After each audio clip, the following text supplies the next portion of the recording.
हमने देखा कि किस प्रकार से महाराष्ट्र में लॉ एंड ऑर्डर की परिस्थिति बद से बदतर होती हुई नजर आ रही है।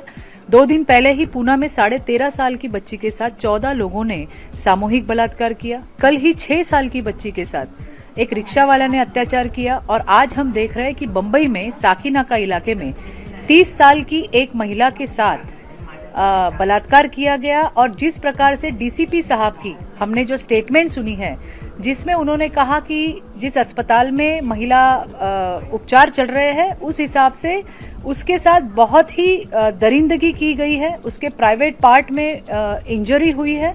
जिस प्रकार से निर्भया के केस में, दिल्ली के निर्भया की केस में जिस प्रकार का वाकया हुआ था, उसी प्रकार की इंजरी जो है इस महिला के साथ भी हुई है। एक आरोपी को उन्होंने जरूर गिरफ्तार किया है, पर ये सारी बातें सुनने के बाद मुझे ऐसे लगता है कि यहाँ पे एक आरोपी नहीं होगा, ये गैंगरेप का मामला हो सकता है। इसलिए पुलिस ने और छानबीन करने की जरूरत है।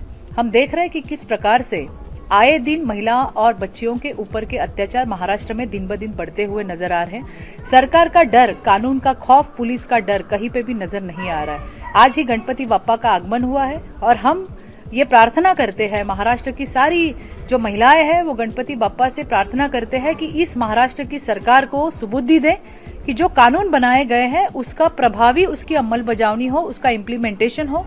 क्योंकि हम देख रहे हैं एक तो एफआईआर हो नहीं रहे, और अगर एफआईआर हो रहे हैं तो जो गुनहगार है वो बाहर घूमते हुए हमें नजर आ रहे हैं। सरकार का किसी भी प्रकार से एक हम जिसकी हम बात करेंगे कि आज तक महाराष्ट्र में जितने आज तक लॉ एंड ऑर्डर की स्थिति जो खराब हुई है वो आज तक कभी भी नहीं हुई थी।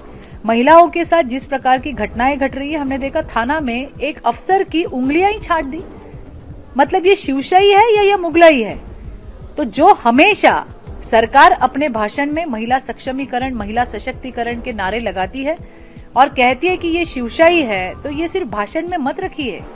अगर ये शिवशाही है तो अभी ये रास्ते पे दिखनी चाहिए, लोगों के, महिला और बच्चियों को विश्वास आना चाहिए कि नहीं ये शिवशाही है और ऐसे दरिंदों को बख्शा नहीं जाएगा। बहुत सारी केसेस ऐसी है जिसके एफआईआर नहीं हुए, जिसके लिए हम हाईकोर्ट में गए हैं। बहुत सारी ऐसी केसेस है कि 376 दाखिल होने के बावजूद भी जो गुनहगार है वो बाहर घूमते हुए नजर आते हैं। और इसीलिए ऐसे लगता है कि इन विकृतों का मनोबल बढ़ाने का काम सरकार तो नहीं कर रही है, इसके ऊपर ध्यान देना बहुत ज्यादा जरूरी है।